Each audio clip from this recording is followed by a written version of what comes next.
día México sufre mucha violencia y de ahí la importancia de tocar estos temas, ¿no? Pero viéndolo desde el hecho, porque finalmente el doctor todos los días pues puede apreciar y juzgar en este caso este tema, y sobre todo creo que va a ser muy importante su presencia hoy porque son temas que estamos viviendo a diario y son temas que van creciendo día a día. De ahí la importancia de traer un experto que está juzgando y que está visualizando cómo esta violencia está creciendo continuamente en nuestras familias.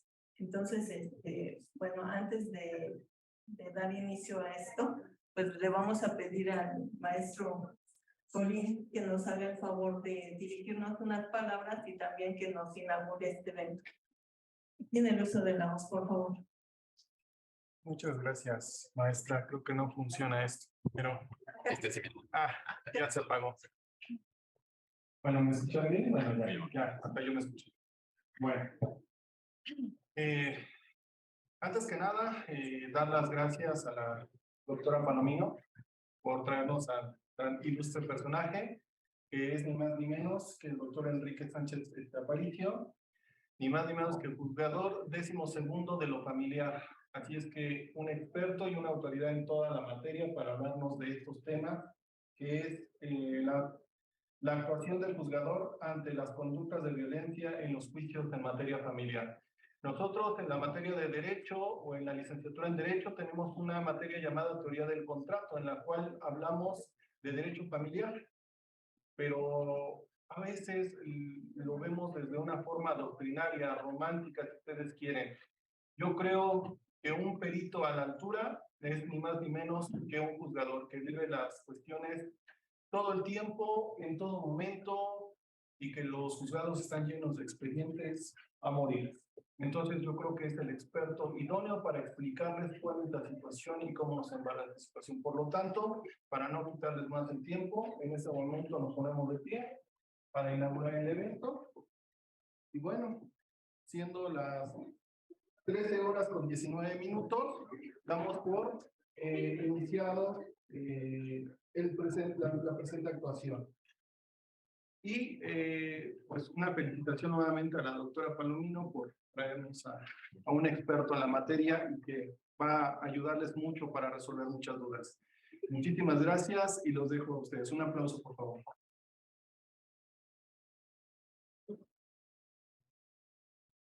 Gracias.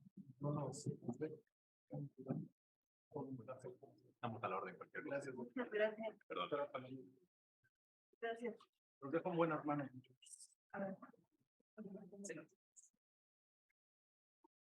Bueno, para dar inicio a este evento vamos a leer una pequeña síntesis curricular del doctor Carlos Enrique Sánchez Aparicio. Él es doctor en Derecho, egresado con mención honorífica en el 2019 por la Facultad de Estudios Superiores Aragón de la Universidad Nacional Autónoma de México. Es abogado dictaminador en el Servicio de Administración Tributaria, Administración Local Jurídica del Oriente del Distrito Federal en el 2020. Fue secretario proyectista de la primera instancia en el juzgado 28 y 30 de lo familiar. Participó como secretario de acuerdos habilitado en el 27 juzgado de lo familiar de la Ciudad de México y secretario judicial del primero del proceso oral de la familia. Es titular de las materias de investigación y argumentación jurídica y derecho familiar en el posgrado de Derecho de la Facultad de Estudios Superiores Aragón. En agosto del 2021, el Tribunal Superior de Justicia de la Ciudad de México lo nombró juez 12º familiar, cargo que actualmente desempeña. Doctor, bienvenido a esta Casa Abierta de Estudios. Un aplauso, por favor. Buenas tardes, agradezco su tiempo e interés.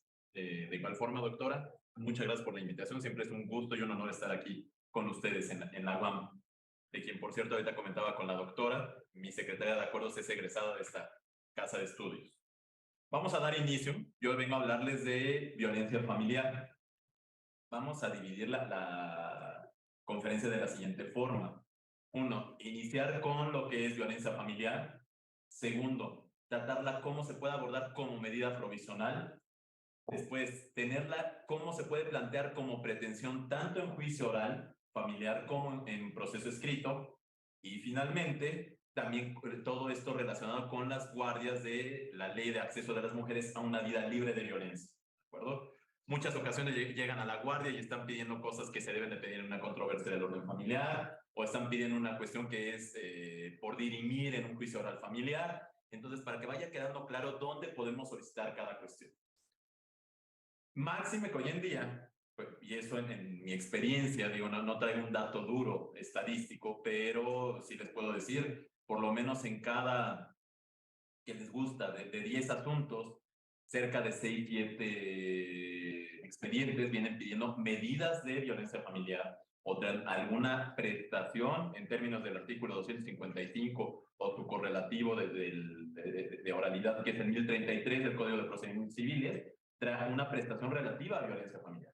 Entonces, en realidad, esta cuestión se va recrudeciendo en nuestra sociedad y es importante que nosotros como abogados, sea como funcionarios, como litigantes, como estudiantes académicos o desde cualquier trinchera, tengamos muy en claros desde dónde se debe abordar uno y otro tema.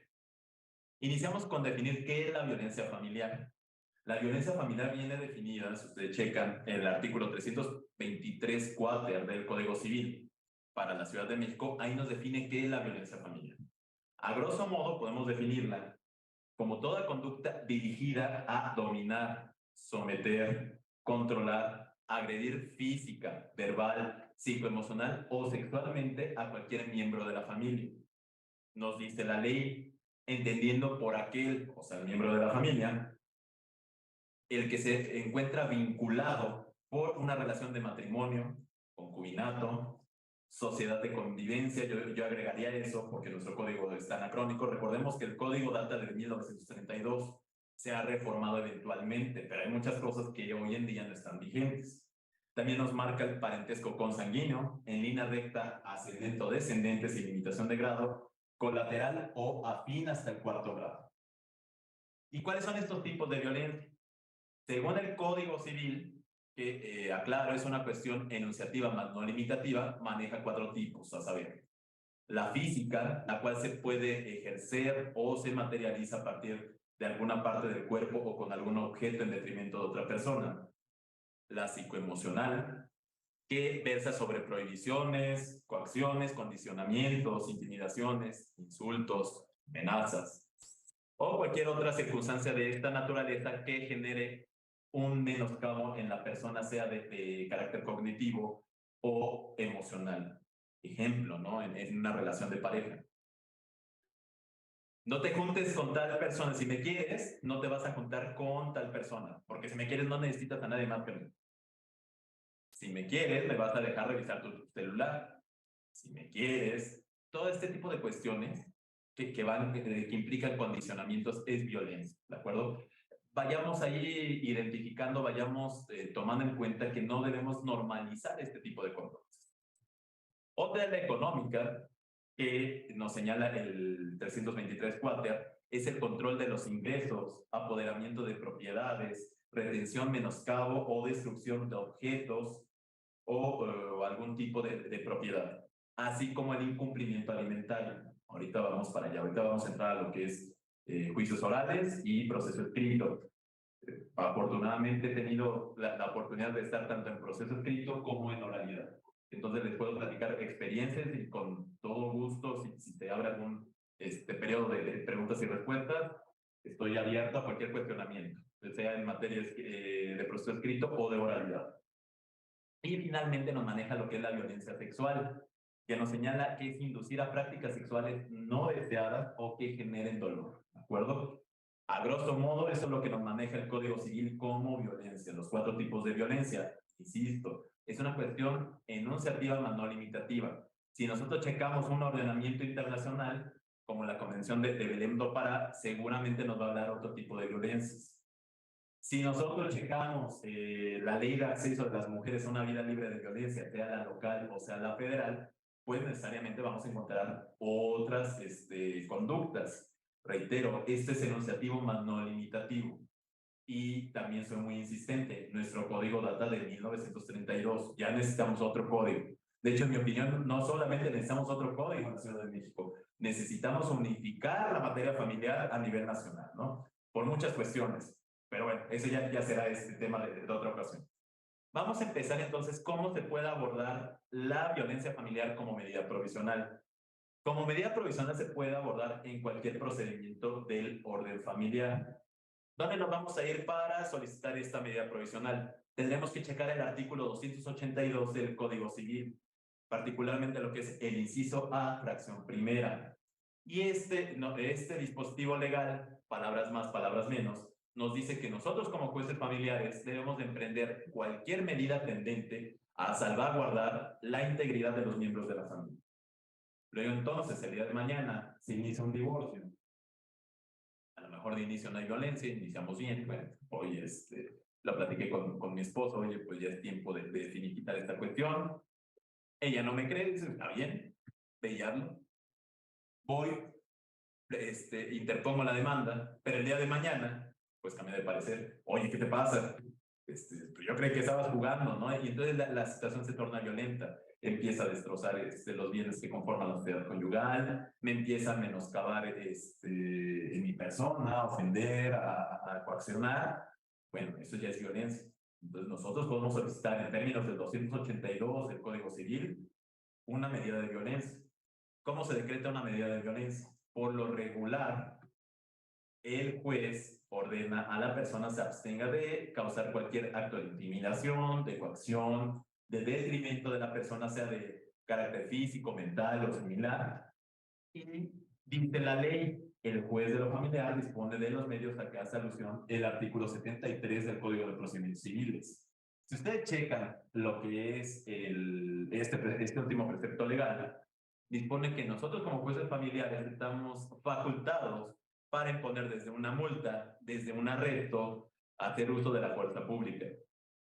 Yo siempre soy de la idea, y sobre todo en un país como en el que vivimos actualmente, donde particularmente la situación contra la mujer es muy delicada, debe ser muy prioritaria. Sí debemos de ser un tanto rígidos, debemos ser enérgicos al momento de interponer una medida provisional de violencia familiar. Yo por lo regular siempre apercibo de arresto. De alguna forma, si hay un agresor, debe de sentir la fuerza del aparato gubernamental y que no se está jugando. Estamos, como juzgadores, tenemos un papel social fundamental. De nosotros puede depender cambiar las cosas, puede depender una vida, un derecho. Entonces es fundamental que si existen este tipo de cuestiones, seamos enérgicos, seamos integrales. Ello, reitero, sin perjuicio de que la víctima opte por otros procedimientos de índole penal y en un ministerio público que se judicializa ante un juez penal o similar. Esto por lo que hace a la violencia familiar como medida provisional.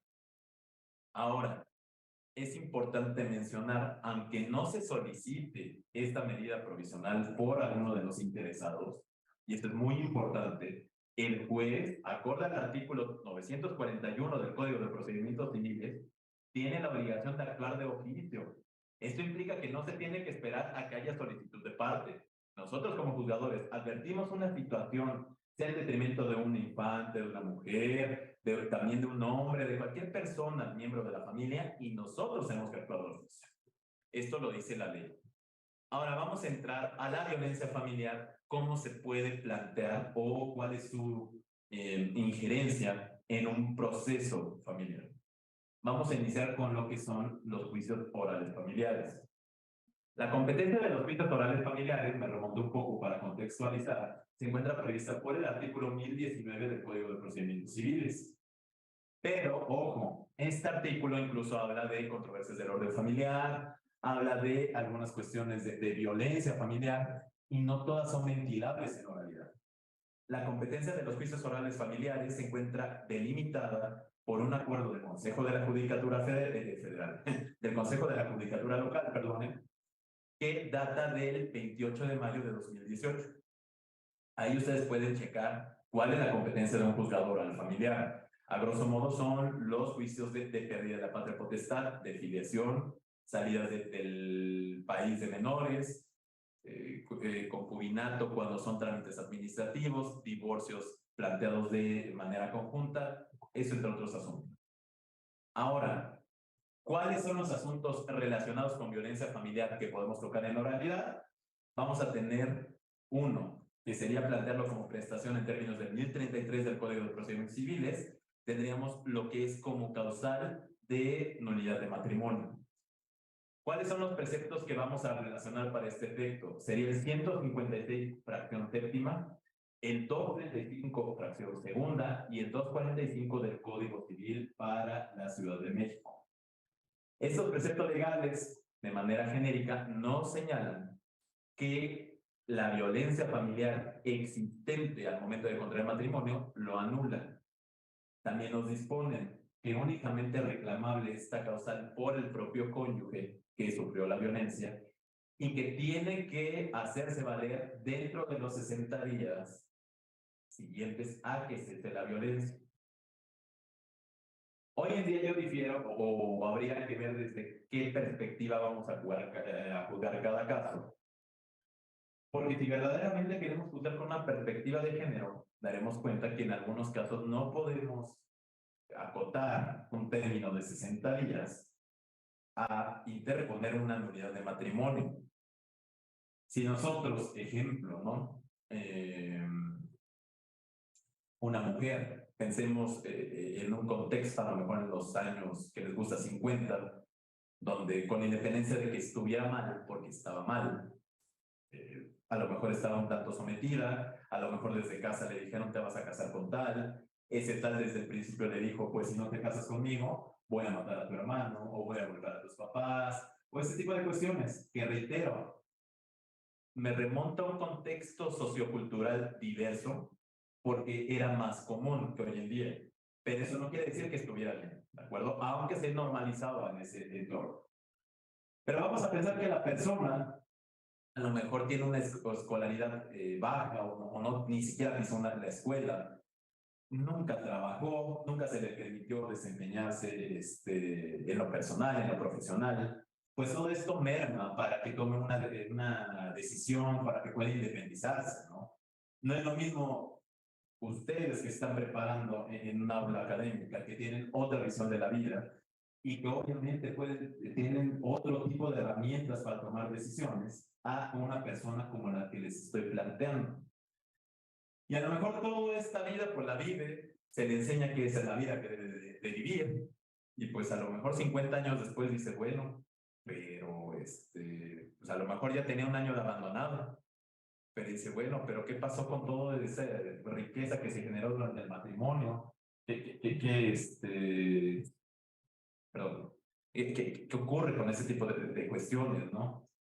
Y a lo mejor si somos muy legalistas en una interpretación meramente exegética de la norma, le decimos, tenía 60 días, tenía 2 meses, y está reclamándolo al año. Pero hoy en día precisamente debemos empezar, y ustedes como operadores jurídicos, porque son los que van a hacer la diferencia el día que sigue, tanto en el litigio, tanto como funcionarios, tanto como académicos, debemos ir tomando este tipo de experiencias desde una óptica diversa. Máxime que estamos en una era de derechos humanos. Derechos humanos que no tenemos que llegar al exceso de garantismo, como hoy en día se está viviendo como muchas cosas en el Poder Judicial de la Federación. No. Hablar de derechos humanos quiere decir conocer estas prerrogativas, interpretarlas conforme a los principios constitucionales de universalidad, interdependencia, inviolabilidad, progresividad, todas estas cuestiones y aplicarlas. Si nosotros en este particular caso le decimos a una mujer que toda su vida vivió violencia, que toda su vida vivió sometida, le decimos tenías los de 60 días, lo cierto, estás reclamando en el año, pues posiblemente no estaríamos actuando con perspectiva de género, posiblemente estaríamos violentando derechos humanos. Para eso tenemos que capacitarnos como operadores jurídicos e iniciar desde una interpretación conforme verdaderamente este acto de autoridad está siendo conforme a la Convención Americana, está salvaguardando derechos humanos conforme al artículo 1 de la Convención Americana. Verdaderamente el juzgador está acatando su papel garante conforme al 3er párrafo del artículo 1 del Pacto Federal. Efectivamente se está cumpliendo el espíritu teleológico de la Convención de Belén do Pará y podríamos seguir. Y vamos a dar cuenta que hoy en día tenemos que saber también argumentar y pelear porque este tipo de cuestiones no se normalicen, ¿de acuerdo? Eso por poner un ejemplo.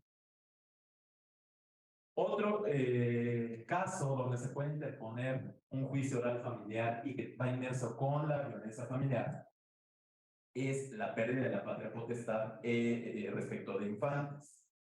Esta causal la dispone el artículo 444 del Código Civil en su fracción tercera y nos dice que quien ejerce violencia en detrimento de un infante se hace acreedor a la pérdida de la patria potestad. ¿Qué quiero decir cuando se hace acreedor a la pérdida de la patria potestad? No tenemos que ir al artículo 425 del propio ordenamiento civil para la Ciudad de México, que nos va a decir que es perder la representación legal de un infante, así como la posibilidad de tomar las decisiones importantes en su vida, ¿de acuerdo? Esto es perder la patria potestad, que no debemos confundirlo con lo que es guarda y custodia. Guarda y custodia es ostentar los cuidados del infante, es algo muy diverso con lo que es la patria potestad, ¿de acuerdo? Guarda y custodia la puede tener un familiar alterno, la puede tener un tío, la puede tener la abuela, la puede tener un primo, pero patria potestad en términos de 414 del Código Civil para la Ciudad de México, únicamente la ejercen padres, a falta de uno de los dos, el otro, o en su caso los abuelos, nada más, ¿de acuerdo? Entonces, la fracción tercera del 444 del Código Civil nos establece la pérdida de la patria potestad cuando existe violencia en detrimento de un infante. ¿Cómo acredito la violencia? Pues es muy importante. También tenemos que aprender a ser muy selectivos de cómo vamos a probar nuestras aseveraciones en un proceso judicial. Si nosotros empezamos a aportar, fíjense la foto, ¿no? Es que en el Facebook se ve bien agresivo. Vean, traigo la impresión del Facebook, se ve bien agresivo el papá o la mamá del niño. Pues ese no es un medio apto de irónico. Llevan mis testigos. Es que mis testigos fueron acuerdos hipotéticos en decir que él o ella está loco, que debe perder la patria potestad del infante. Pocos son peritos para determinar eso. ¿Cómo acreditamos una pérdida de la patria potestad? Y sobre todo, si hay violencia, pues con una pericial en psicología. Es la prueba reina, ¿de acuerdo? Eso tenemos que memorizarlo. Y tenemos que ser muy selectivos en un procedimiento, cómo vamos a acreditar nuestras aseveraciones conforme a las cargas de la prueba que nos dispone el artículo 282 del Código de Procedimientos Civiles. Otro asunto donde se ve inmerso la pérdida de la patria potestad lo dispone la propia fracción séptima del artículo 444 del Código Civil para la Ciudad de México. Y nos dice que ella se da cuando una persona a la cual se le condenó en un acto tendente a erradicar violencia familiar incumple con la determinación judicial. ¿Qué quiere decir eso? Pensemos en un asunto de una controversia del orden familiar, donde papá o mamá demandó a su contrario o contraria la guardia y custodia de un infante. Se analiza, el juzgador analiza todas las cargas probatorias, determina quién va a ser padre custodio y el otro recombino o en algún momento simplemente solicitó un régimen de visita de convivencia. Y pensemos, el juzgador dice, en este momento no hay condiciones para establecer este régimen de visita y convivencia porque advierto ciertos indicios de violencia familiar. Entonces, en aras de salvaguardar al infante, tanto en sus derechos humanos conforme en su interés superior, conforme al papel garante que a los juzgadores nos impone el tercer párrafo del artículo 1 constitucional, con relación al artículo 4 de la propia Carta Magna, manda que se realicen terapias psicológicas. Pero papá o mamá que fue condenado a esta cuestión no va. No va porque dice que pues está loco, porque dice que está bien, porque dice que los psicólogos no funcionan, porque dice que es su vida y que en su vida nadie va a ver. Ojo, si tienen esta cuestión y la pueden acreditar, pueden solicitar también la pérdida de la patria potestad. Ahí, ¿cómo solicito la pérdida de la patria potestad? Bueno, a lo mejor si están dándose las terapias ante la Dirección de Psicología del Tribunal, es simple, pido un informe, reportes, ¿ha asistido o no la señora? ¿Ha asistido o no el señor? ¿Cuál es la actitud del señor? A final de cuentas, si tengo manera de demostrar que estoy cumpliendo con esa determinación, me va a prosperar la pérdida de la patria potestad. Pues les digo, no siempre las cargas probatorias son las mismas, ¿no? No siempre es La confesional, la declaración de parte, no siempre son los testigos, hay que ser selectivos e incluso esto nos va a generar que hagamos un procedimiento mucho más ágil, mucho más certero y que eso evite revictimizar a las partes en un procedimiento. Es importante mencionar que en términos del artículo 941 ter del Código de Procedimientos Civiles, si estas valoraciones psicológicas no se solicitan por una u otra parte, el juez, como les dije, con relación al 941, lo puede pedir de oficio, ¿de acuerdo? Ahora, ¿en qué asuntos se puede solicitar como prestación la violencia familiar ante proceso escrito? Vamos a hablar primero de la causal de nulidad de donación antenuncial.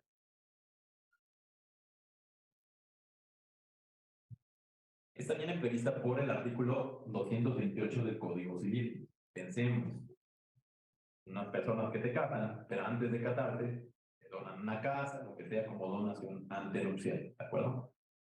Después en el INCA se casan y bueno, ahí viene luego el divorcio, ya estaban como con miras a liquidar la sociedad conyugal, estamos viendo a ver quién se va a quedar cada quien, y se enteran, ¿no? Que uno fue infiel, o sostuvo relaciones sexuales, o a lo mejor con persona diversa, lo puede acreditar, o a lo mejor ejerció violencia familiar en contra de la otra persona.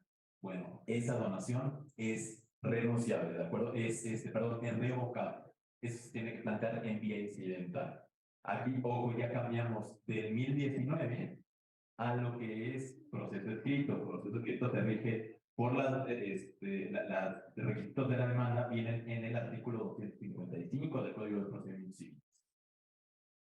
Eso sería una primera prestación que puedo hablarles de proceso escrito, pero no es la única. Tenemos la cancelación de la obligación alimentaria. Aquí nos tenemos que remontar un poco. Vamos a pensar una controversia del orden familiar, donde el hijo mayor de edad le demanda al papá alimentos porque está estudiando en la UAM, ya está en los últimos semestres, ¿no? Papá, no sé, hasta ti necesito terminar, ya estoy a nada de terminar, necesito la pensión alimenticia, estoy estudiando. Pero le fijan una pensión provisional. Dice, papá, no me está alcanzando para lo que me están dando el 20%. Necesito el 40%. Papá, oye, tampoco te pases, ¿no? También tengo otras obligaciones, tengo también mis propios gastos. No seas así, no te puedo dar el 40%. ¿Me los das o te golpeo? No, pues que no te puedo dar el 40%. Golpea al papá.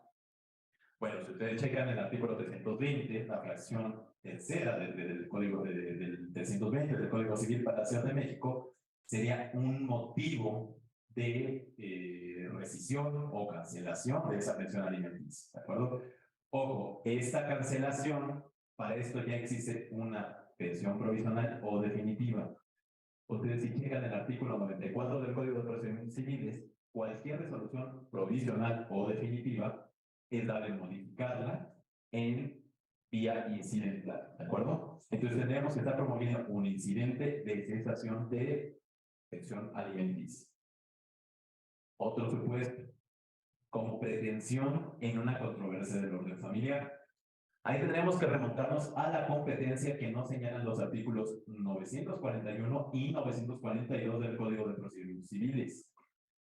Estos artículos no se establecen a los asuntos que se pueden ventilar en vía controversia del orden familiar ante un juez de proceso escrito. A grosso modo, ¿qué se puede ventilar en una controversia del orden familiar? Son diferencias de educación sobre infantes. Se puede demandar también una pensión alimenticia, guarda custodia, visitas y convivencias, impedimentos para contraer matrimonio, que de confesarles, acabo de cumplir 8 años en el tribunal, en 8 años nunca me ha tocado ver un asunto de eso, pero pues, bueno, tal vez ustedes algún día interpongan el primero ante el juzgado 12 familiar, que después tendrán que estar acordando algo. Pero bueno, vamos a remontarnos. Como violencia familiar, cualquier cuestión de violencia familiar también podemos interponer como prestación en términos del artículo 255 del Código de Procedimientos Civiles. La podemos reclamar en vía controversia del orden familiar a la luz de los artículos 941 y 942 del propio ordenamiento en común. ¿Cuáles serían las cargas probatorias? Misma situación. seamos prácticos. ¿Cómo demuestro que hay violencia familiar? Con una pericial en psicología. A lo mejor con una confesional, aquí sí cabe, ¿no? A lo mejor voy y yo digo, mi concubina me pegaba, mi conviviente me pegaba, y ofrezco tu confesional. Ahí viene la confesional. Y efectivamente viene y decía, sí, que le pegaba, parecía enojar. Bueno, ya hay una confesión expresa, ¿no? ¿Quién lo manda a hacer malos chistes? ¿Quién lo manda a molestar, no hacerme caso? Bueno, tenemos una confesión. Pero más allá de eso, lo más probable, seamos realistas, en un procedimiento no van a tener tan sencillas las cosas. ¿Cómo demuestro la violencia familiar? Con la pericia en psicología. Recuerden, esa es la reina, la prueba reina por excelencia en un caso de violencia familiar. ¿De acuerdo? También en este tipo de controversias del orden familiar, o lo que nos marca el título 16º, que es el que rige las controversias del orden familiar, y que podemos aplicar no solamente en controversias del orden familiar, podemos llevarlo a otro tipo de procedimientos, a un divorcio, a un juicio oral familiar, a otras cuestiones, nos indica que cuando exista algún tipo de riesgo o duda por parte del juzgador en el sentido de la existencia de violencia familiar, nosotros como jueces podemos limitar la convivencia entre papá o mamá con respecto a un infante, y lo hacemos en el Centro de Convivencia Familiar Supervisada. A lo mejor ya han escuchado del SECOFAM. El SECOFAM es una dependencia que también es parte del tribunal, y ahí lo que se hace es precisamente estar verificando la interacción con papá o con mamá por ciertos funcionarios que son a manera de cuidadores, y no reportan al juzgado cómo se da esa interacción. Fue buena, fue mala, hubo llanto, hubo disposición de cooperación, llevaron un regalo, se advirtió contento al niño, se advirtió triste. Todas esas cuestiones no las reportan en aras de dictar una medida provisional o definitiva. ¿De acuerdo? Y si de plano no hay condiciones, el juez de la familia tiene la facultad de negar visitas y convivencias. ¿De acuerdo? Ejemplo, y hubiese quedado acreditado que papá o mamá violó al niño o a la niña, ni de broma se concede un régimen de visitas y convivencias. ¿De acuerdo? Hay un artículo incluso, ya es un poco anacrónico, que es el 283 del Código Civil para la Ciudad de México. Nos dice que en la sentencia definitiva, porque este artículo nos hablaba de divorcio, pero de divorcio cuando era necesario, donde incluso tenía que prever todo lo conducente a la patria potestad. Hoy en día, reitero, en primera, la patria potestad ni siquiera es motivo del convenio que hace alusión en 267 del Código Civil, estamos de divorcio. Y segundo, las cuestiones de patria potestad, sea por suspensión o pérdida, se ventilan en vía oral familiar. Entonces, hoy en día ni siquiera tiene cambia este precepto, pero hay que rescatar y aplicar por analogía lo que nos sirve. Nos dice que en la sentencia definitiva, el juez debe de abordar lo conducente para establecer las eventuales medidas tendentes a corregir o a salvaguardar a los miembros de la familia respecto a actos de violencia familiar. ¿De acuerdo?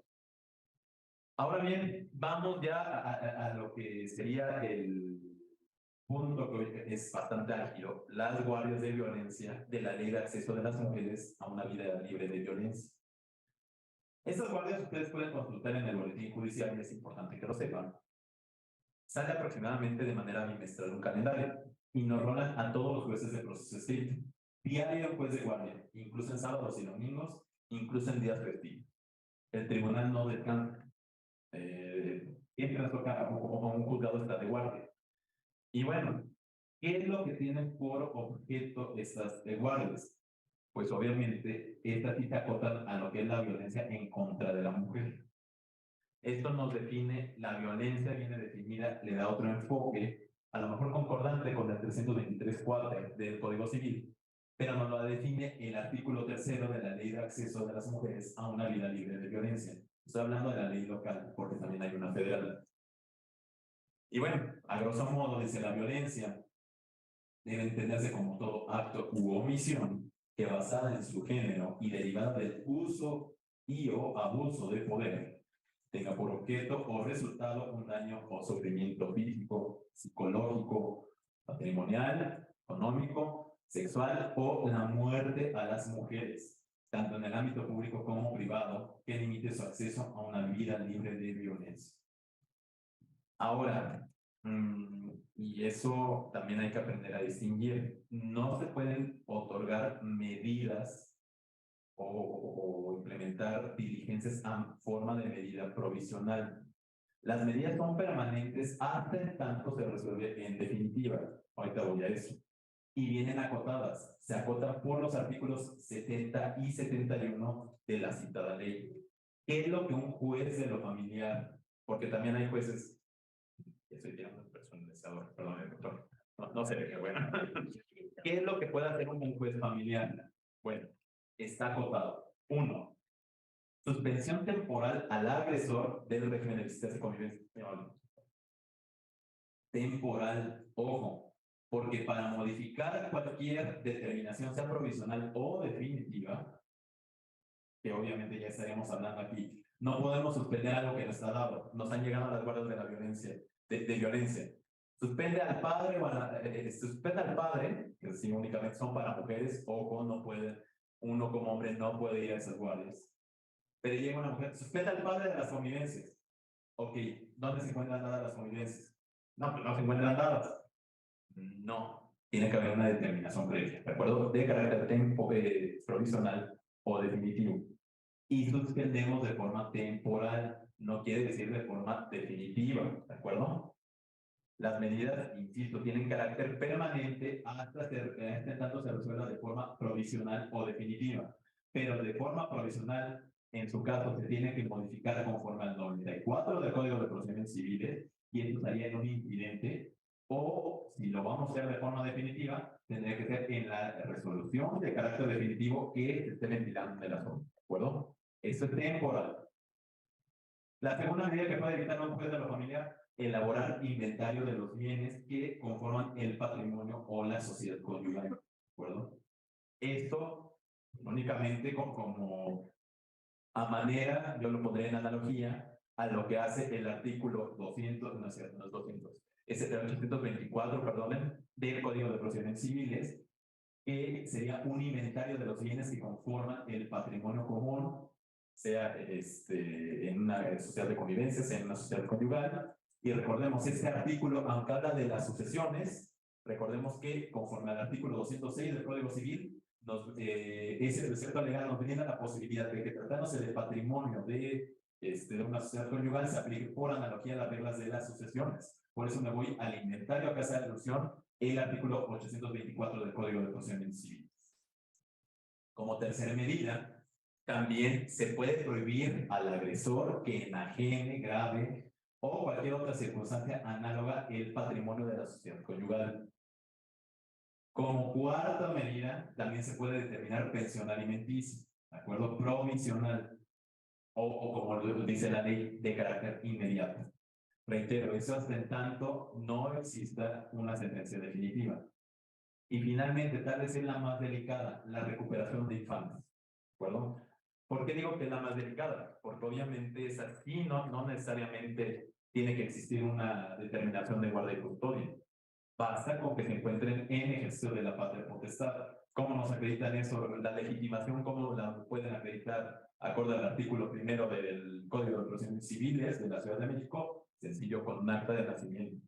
Llega la señora, que a mí me ha tocado, llega la señora, bueno, en una guardia, fue un caso muy álgido, llegó la señora muy golpeada, me llega con una valoración de la Secretaría de las Mujeres, en el sentido de que el agresor traía ya perfil feminicida. O sea, algo urgente, ¿no? Y que hace un par de días le había quitado a su niño de 1 año 2 meses a punta de golpes, con objetos, con puños, a patadas. Y bueno, que el señor se iba a dar a la fuga al interior de la República y al tráfico. Entonces, pues mi jurisdicción acaba en la Ciudad de México, tenía que moverme. Afortunadamente hubo buena coordinación con la Fiscalía de la Ciudad de México. Reconozco mucho el trabajo de los comandantes. Desde que llegó la señora hasta que recuperamos al infante lo recuperamos en tráfico, tuvimos que cerrar paso en una avenida. Tardamos 4 horas, pero se recuperó al infante. Que si no, les decía, ¿no? A lo mejor lo matan, a lo mejor lo desaparecen, o a la señora si vaya a intentar buscar, el agresor ya traía características y valoración de perfil feminicida. Bueno, este es, a grosso modo, es un esbozo de lo que es la violencia familiar. Espero haya sido de su agrado. Y por favor, si hay alguna duda, comentario, queja o similar, estoy abierto. Y estoy hablando.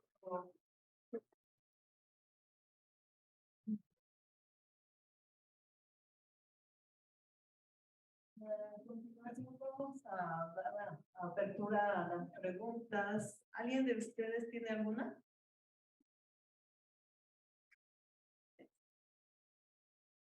¿Nadie? ¿Alguien antes de un servidor? O sea, primero usted. Ahí hay una. Perfecto.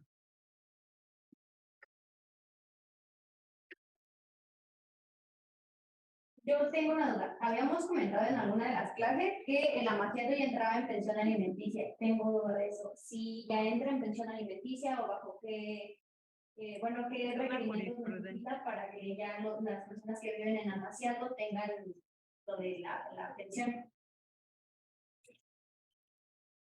¿Alguna otra?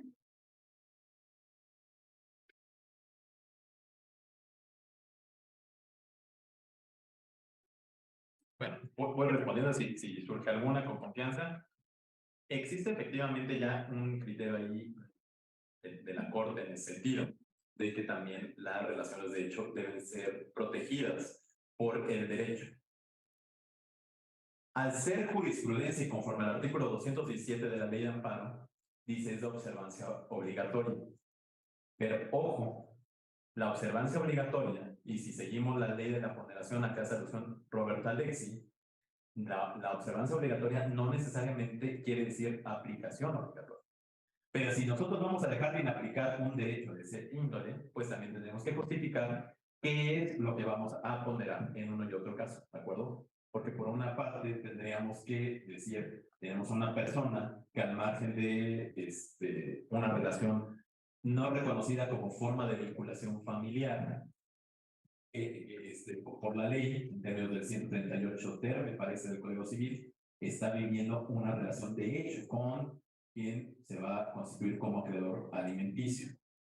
Aquí también tenemos que ponderar otro hecho, que entra también la norma o la jurisprudencia internacional, que seguramente ya han leído el caso Talarrifo. El caso Talarrifo, si bien es cierto, se enfoca en su mayoría a estereotipos, a cuestiones de prejuicios, de juzgar con perspectiva de género, otras cuestiones de esta índole, maneja un concepto muy interesante y es el que la familia no es un concepto estático, sino que es dinámico. Entonces también si es dinámico, pues tenemos que dar cabida a otras formas de unión familiar. El tema aquí es también si vamos a tutelar a lo que es la cónyuge o el cónyuge, a quien es el concubino o la concubina, conviviente o la conviviente, que tanto podemos también dejar tan abierta la carta para estar fijando pensiones a toda persona que sostiene con una relación de hecho. Más allá, que tenemos un contexto naturalista en el ámbito moralista. No estoy hablando de eso. Estoy hablando de protección legal. ¿Qué tanto podríamos entrar a eso? Yo en lo particular sí soy de la idea que habida cuenta de esta evolución de la familia, sí tenemos que priorizar a los miembros que están formalmente vinculados y protegidos bajo una de las formas reconocidas por la ley. Llámese matrimonio, llámese concubinato o social de convivencia. Reitero, porque de lo contrario van a coalicionar los dos derechos. Estaremos también de alguna manera, si ustedes leen las reglas de la CEDAW, van muy de la mano también con la Convención de Referéndum para... También tendremos que entrar a cuestionar qué tanto sería dable, porque principalmente no podemos, no digo que no se pueda dar de una mujer que tenga dos o más concubinos, dos o más parejas, pero por lo regular, en una sociedad tan machista como es México, se va a dar más de un hombre que una mujer. Entonces, también, ¿qué tanto estaríamos cosificando a las personas respecto a esta posibilidad y violentando al no salvaguardar a quien sí se encuentra vinculado a un esquema de vinculación familiar? Entonces ahí, pues particularmente, la jurisprudencia está. Esa es mi respuesta, la jurisprudencia está. Habría que ponderarla, habría que también analizar las particulares circunstancias del caso, porque también es una realidad. Los expedientes superan cualquier película, superan cualquier ficción. Entonces, cuando te toca resolver un expediente, dices, excelente como película, ¿no? Habría que ponderar. Yo en principio pensaría, sí tendría que hacer un análisis serio de ponderación de derecho, a la luz que pondría, si hay alguien protegido y reconocido bajo las formas de vinculación familiar, contra esta relación. Gracias. Aquí había. Adelante. Sí, Francisco. sí, bueno, 3 preguntas concretas. Ahorita, con lo que mencionó sobre si una mujer tiene 2 parejas, se maneja esta idea de que está bien, ¿no? ¿Por qué la calificativa de machista en el caso del varón, sino más bien, si se cumplen obligaciones, podrían tener 2 parejas, varones o mujeres? Sería mi primera pregunta. La segunda es sobre el centro de convivencia supervisado, porque mencionó usted que si una mamá o un papá violó a un menor, se suspende, pero ha habido casos donde se admite en la convivencia, el centro de convivencia supervisado. Si nos puede decir algo al respecto. Y por último, Martin Heidegger nos dice que la ciencia no sabe, sino que calcula. En ese sentido, los tribunales no creen, los tribunales tienen que demostrar, o se tienen que demostrar en ellos. ¿Qué piensa usted de todo este populismo penal y estas expresiones de yo te creo hermana, hay que creerle a la mujer sí, solo sí? Y si esto no compromete un retroceso y una vulneración de figuras garantistas y aún civilizatorias. Sean mis preguntas, gracias. Bueno, por método, yo creo que podemos relacionar la primera pregunta con la última. ¿De acuerdo? Entonces las voy a contestar de manera conjunta. Yo soy un creyente de que al argumentar, al valorar cualquier expediente, no podemos únicamente o ser positivistas, nada más ser señalar a lo que es la norma, o irnos al naturalismo, no, nada más derecho humano, puede ser que sea. Tenemos que enfocarnos también desde una teoría tridimensional del derecho, ¿no? Que implica hechos sociales, obviamente esta parte naturalista y lo que dice la ley. Hablo de machismo porque es una realidad, no podemos tapártelo solo con un dedo. Vivimos en una sociedad muy machista. Hoy vivimos en una sociedad muy machista. En realidad, los expedientes se tienen que analizar bajo perspectiva de género. Tenemos que contextualizar todo lo que es las circunstancias reales de las mujeres. Les decía hace rato, ¿no? Bueno, pensemos en un divorcio, en un asunto donde una persona toda su vida se vio sometida. Obviamente no podemos exigirle que tenga la misma conducta, o no exigirle, sino esperar que tenga la misma conducta a una de ustedes que están estudiando una licenciatura. No va a ser lo mismo. Si es una persona que creció sin escolaridad, si es una persona que creció, aguántate infidelidades, aguántate que te diga el hombre esto, aguántate que se te dé este rol, tú tienes que seguir a tu casa. Pues obviamente todo este tipo de cuestiones van mermando a la mujer, van obviamente disminuyéndola, y por eso todavía estamos en una sociedad muy machista, ¿no? Reitero, se han hecho grandes esfuerzos, tanto como también cegarnos en el sentido de que el hombre es el malo, la mujer va a ser la mala. No, tampoco va por ahí mi discurso de ninguna forma, pero es una realidad.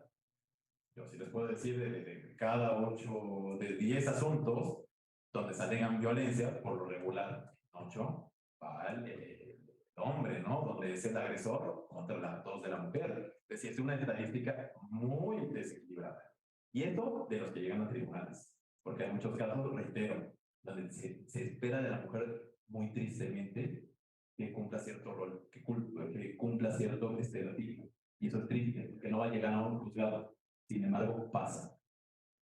Cuando hoy en día todavía se sigue esperando, ¿no? Tú estás hecha para tener nada más hijos, tú estás por mucho gusto, ¿no? A lo mejor voy a terminar la carrera, tú vienes encierras en tu casa. Este tipo de cuestiones siguen pasando y es triste. Por eso sinceramente sigo, invicto que vivimos todavía en una sociedad muy machista. Por eso lo reitero, no es nada más querer a una mujer. Obviamente se juzga y se hacen las cosas de manera ciega, la justicia es ciega, es imparcial, conforme al 17 constitucional.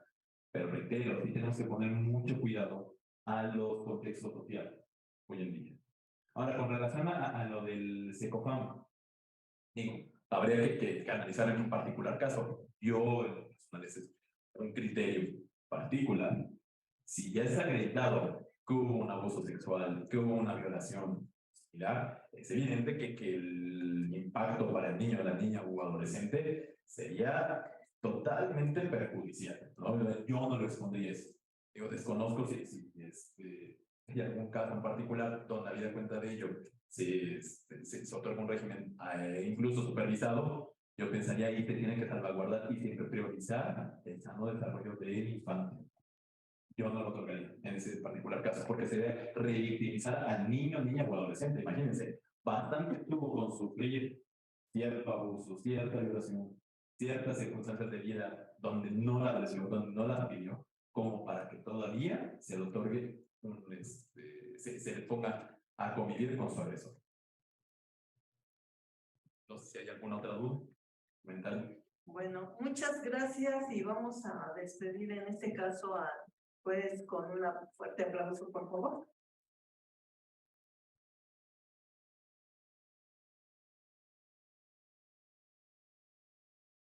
Yo nada le agradezco el venir a compartir sobre todo sus experiencias, porque finalmente lo que yo les comentaba a los muchachos, todos tenemos que ver hacia afuera. Si bien es cierto que aquí la formación es académica, también no hay que olvidar que afuera están los hechos jurídicos que requieren ser juzgados y analizados y reflexionados. Y qué mejor que llegue una persona que está día a día resolviendo estos casos de violencia familiar. Y pues no me resta ahorita más que darle a nombre de la UAM las gracias por haber acudido y esperemos tenerlo más seguido por acá con otros temas. Pues la universidad en este caso a nombre en este caso de el Departamento del Derecho me pide que le entregue primero un pequeño obsequio. Qué amable, doctora. Muchas gracias. Y después su reconocimiento. En este caso, la coordinación de la licenciatura en Derecho y el eje de obligaciones civiles y teoría del contrato otorga la presente constancia al doctor Carlos Enrique Sánchez Aparicio por su apreciable disertación de la ponencia intitulada La actuación del juzgador ante las conductas de violencia en los juicios familiares. Evento realizado este día en esta casa de estudios con una duración de 2 horas, Ciudad de México, a 23 de noviembre del 2022. Firman al calce el licenciado Enrique Morales Colín y su servidora. Un aplauso, por favor.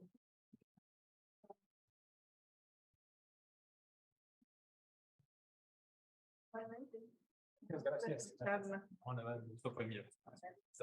Pues siendo prácticamente, esperamos hacer más eventos, en este caso por parte del eje curricular.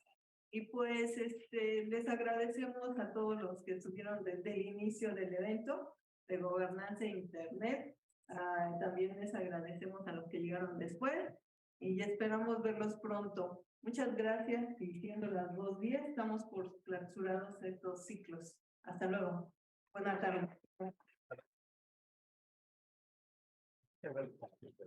Un gusto de verdad. Igualmente.